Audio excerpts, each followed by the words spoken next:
Hey, Jay Carper here. Proverbs chapter 4, verses 1 through 4.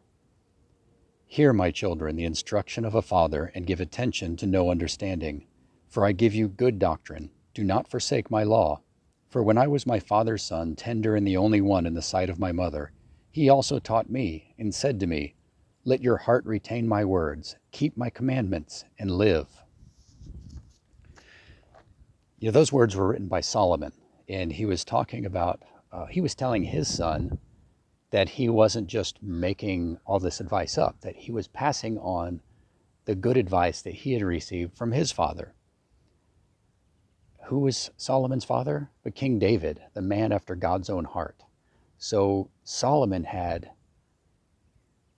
a source of wisdom that was so far beyond anything that any of us could know. It's ridiculous. But Solomon also had brothers, a lot of them. And one of his brothers was named Absalom. Absalom did not listen to his father, and he tried to take the throne. Remember my last video about the man of violence? This was Absalom.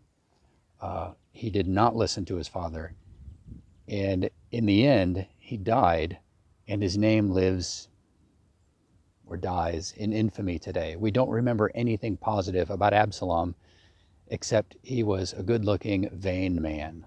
That's it. But Solomon, who listened to his father, is remembered now as the wisest man who ever lived, one of the most wealthy men who ever lived. He is honored in every country of the world. Gandhi used to read a chapter of Solomon's Proverbs every day, every month. Now, what did your father learn from his father? What did your parents or your grandfather learn? If you don't know your father, then there is somebody in your life who is like a father figure.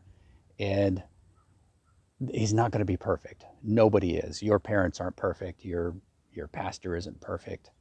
But he does have good advice for you. Even if he's a terrible person, even if he's Absalom, he learned things, he heard things from his own father. Pay attention to the things that have been passed down generation after generation. Wisdom endures through all crises. It endures through wicked generations and the righteous. Wisdom never dies. The older a piece of wisdom is, the more generations it's passed through and proven itself through, the more valuable it is and the more you need to pay attention. Be like Solomon.